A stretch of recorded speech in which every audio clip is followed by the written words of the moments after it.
Muito obrigado, boa tarde a todos. Tenho que começar por agradecer o convite da JS Madeira para estar aqui presente, ainda por cima nesta época natalícia, o que me permite conhecer a Madeira num momento especial também. E dizer que é uma honra a JS Açores estar aqui na Madeira numa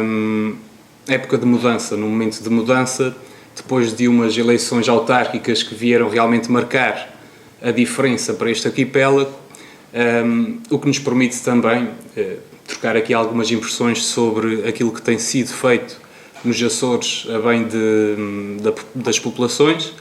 nos vários níveis de poder e, em concreto, tendo em conta aqui também o tema do debate, que são os desafios ou os novos desafios do poder local,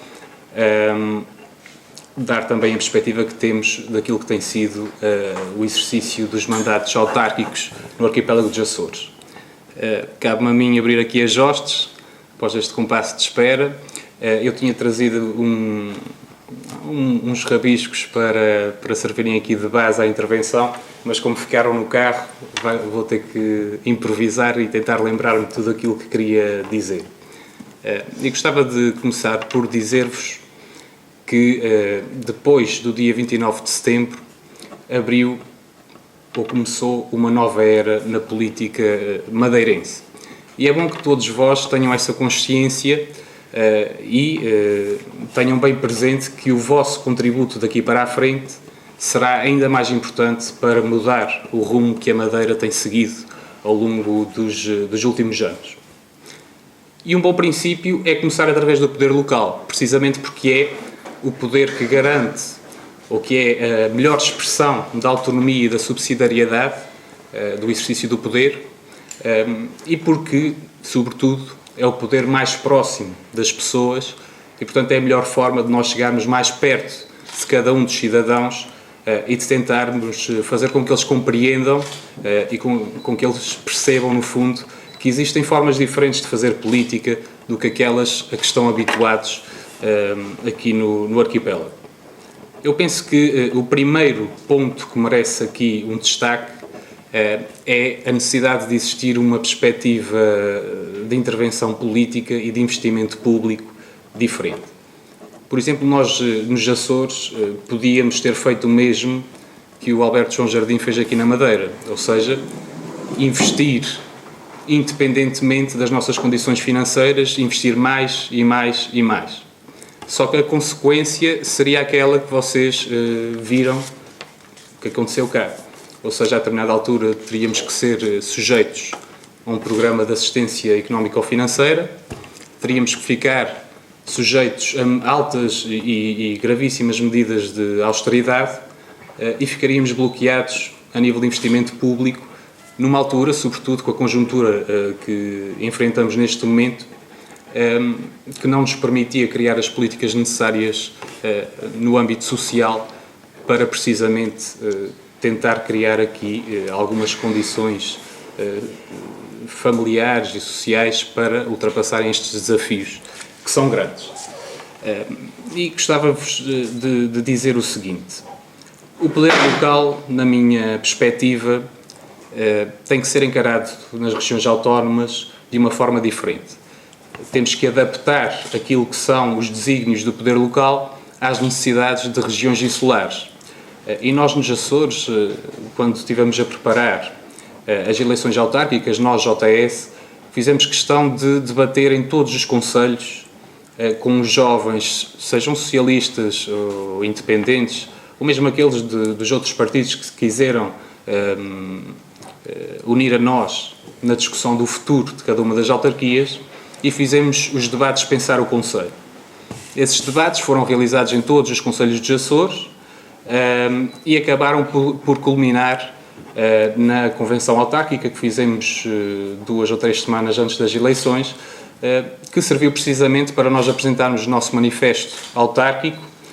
com uma série de medidas que achávamos que eram essenciais nesta altura e nesta fase que atravessamos de graves constrangimentos financeiros. Identificámos 2 prioridades. Uma delas, a necessidade de prosseguirmos uma política de geometria variável, ou seja, uma política não standardizada, ou seja, que não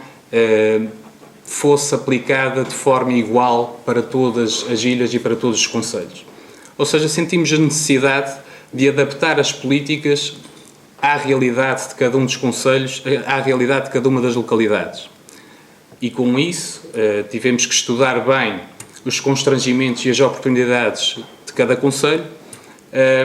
e identificar aquilo que tinha que ser feito por cada uma das câmaras.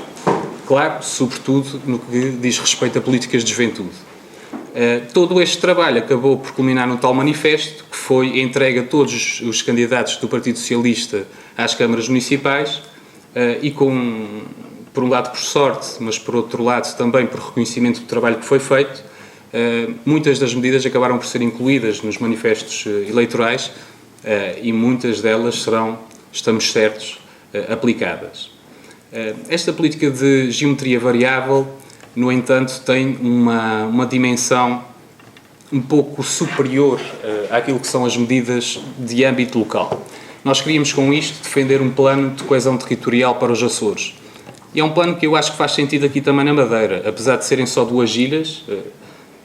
a verdade é que se nota uma diferença de desenvolvimento bastante grande de concelho para concelho. E por isso, a criação de um plano destes que fosse capaz de evitar a superposição de investimentos públicos, e porque isso é essencial, principalmente no momento em que os recursos são escassos, é essencial. É certo que aqui tem uma limitação, que é o governo regional ser de outra cor política em relação àquelas autarquias que acabaram por ser eleitas pelo PS ou por independentes apoiados por nós. Porque nos Açores a perspectiva que temos é que com esse plano podia ser devidamente programada a próxima época de investimentos, tanto regionais como locais, identificando aquilo que era necessário fazer em cada um dos concelhos e assim conjugando todos os investimentos que fossem feitos pelo Governo dos Açores com os investimentos das câmaras, criando também contratos de programa que permitissem a implementação dessas medidas. Basicamente, o conceito de geometria variável era este: políticas adequadas e especializadas a cada uma das necessidades e a cada uma das oportunidades dos concelhos. A outra dimensão que achamos essencial é a necessidade de reforçar o intermunicipalismo. Porquê? Porque as comunidades intermunicipais servem muito mais do que para a discussão dos problemas de cada um dos sítios e para a troca de experiências. O intermunicipalismo pode ser aproveitado, por exemplo, para a criação de centrais de compras intermunicipais, que servem de forma bastante relevante para a redução dos custos de contexto e para uma maior eficiência na aplicação de políticas. Reparem que se os municípios criarem uma central de compras para a aquisição, por exemplo, de software, de hardware, para a aquisição de equipamentos, tudo aquilo que forem aquisições realizadas ao exterior acaba por ser uma política extremamente eficiente. Mas nós tivemos o cuidado de fazer o seguinte: não apostar numa defesa de centrais de compras para todos os bens e serviços, por uma razão muito simples, porque achamos que tudo aquilo que puder ser fornecido, todos aqueles serviços que puderem ser prestados pelas nossas empresas locais, devem ser salvaguardados e devem ficar sujeitos à aplicação das regras de contratação pública, mas nos casos concretos à aplicação de ajustes diretos, precisamente para salvaguardarmos e dinamizarmos as economias locais. Portanto, tudo o que tivéssemos que ir buscar ao exterior, conseguiríamos reduzir os custos de aquisição, criando centrais de compras. Tudo aquilo que podemos adquirir cá, defendemos que devem ficar, esses bens e serviços devem ficar fora dessas centrais de compras, precisamente para defendermos a economia local. Foram essas duas perspectivas essenciais que achamos muito importante e que achamos fundamental defender nestas eleições autárquicas. Dizer-vos também que o próximo quadro comunitário de apoio está sobretudo virado para o crescimento económico e o emprego, tendo também uma perspectiva bastante importante de apoio à sustentabilidade, a políticas de caráter ambiental. E nesse sentido, como não podia deixar de ser, também devido aos constrangimentos financeiros e às consequências sociais que temos verificado por todo o lado, e sobretudo também nas localidades açorianas, nós entendemos por bem focar as nossas propostas, sobretudo no que diz respeito a políticas de emprego, no que diz respeito também ao apoio à fixação de jovens, portanto, no reforço de políticas relacionadas com a habitação, para facilitar o acesso à habitação pelos jovens. Demos prioridade também, portanto, o emprego, habitação, competitividade e programas de saúde pública juvenil. No caso do emprego, podia dar-vos alguns exemplos. Tudo o que são custos de contexto, tudo o que são taxas, tudo o que são licenças que normalmente são aplicadas à criação de novos negócios, à realização de obras de adaptação dos espaços, que estejam relacionados também com publicidade, por exemplo. Todos esses custos de contexto nós defendemos que devem ser reduzidos nesta fase para o apoio à dinamização e à criação de novos investimentos pelos jovens. É assim que se pode, a nível de autarquias locais, na nossa perspectiva, fomentar o empreendedorismo. E não tenhamos dúvidas que numa fase como a que atravessamos, a única hipótese que temos para promover e para fomentar o desenvolvimento económico é, de facto, na aposta na redução de custos de contexto. Porque é muito simples de perceber. As entidades públicas estão, neste momento, totalmente bloqueadas ao investimento e à contratação de pessoal. Portanto, nós jovens, convém que tenhamos a noção muito concreta de que aquela fase que foi realmente muito popular durante muito tempo, de contratação do pessoal para empresas públicas, para autarquias, para os governos regionais, para os serviços públicos, no fundo, acabou. E, portanto, a nossa perspectiva tem que estar agora focada para outra direção, que é, temos que ter condições e defender com todas as nossas forças e com toda a nossa convicção a criação de condições para nós podermos investir ou para que os nossos amigos, os nossos conhecidos possam investir, porque a verdade também é que nem todos temos personalidade e nem todos temos condições pessoais para investir em novos negócios, mas também sabemos que se alguém investir, há sempre a possibilidade de criação de postos de trabalho e nem todos temos que ser empresários de sucesso. Mas, de facto, o que significa isto é que, neste momento, de facto, o que é possível criar é investimento privado, porque o investimento público está completamente bloqueado.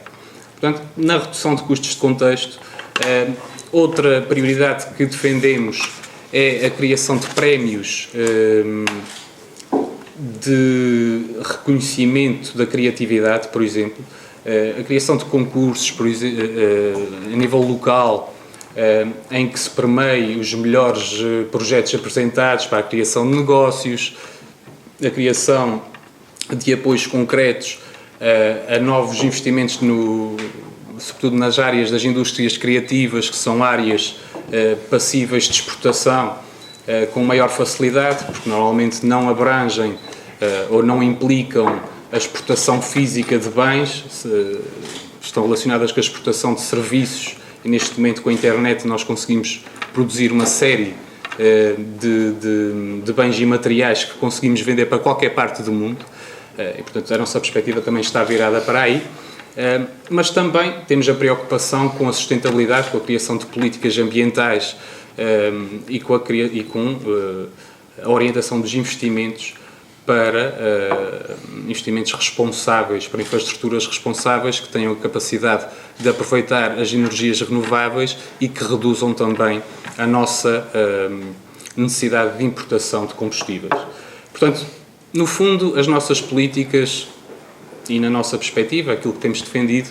têm que estar vocacionadas para o emprego, para o apoio à competitividade, para a saúde, por exemplo, criando programas de combate à obesidade infantil, criando apoios no acesso a consultas, por exemplo, de medicina dentária, portanto, tudo aquilo que são serviços essenciais na altura da juventude e que muitas vezes, sobretudo em momentos de escassez de recursos, são difíceis de alcançar por muitos de nós. E, portanto, o que eu quero deixar, e terminando, porque já estou aqui a falar um bom bocado, a todos vós, é uma mensagem de esperança e uma mensagem de força. A Madeira mostrou, no último dia 29 de setembro, que quer a mudança e que está ansiosa por novas políticas e por políticas mais responsáveis, que sejam viradas para as famílias, que sejam viradas para as empresas e, sobretudo, que sejam viradas para os madeirenses e não só para alguns dos madeirenses. Quero então deixar-vos aqui a maior convicção de que estou certo que vocês serão capazes de estar na linha da frente no combate a este tipo de políticas algo autoritárias e que a Madeira terá um futuro brilhante com o Partido Socialista e com a Juventude Socialista. Muito obrigado.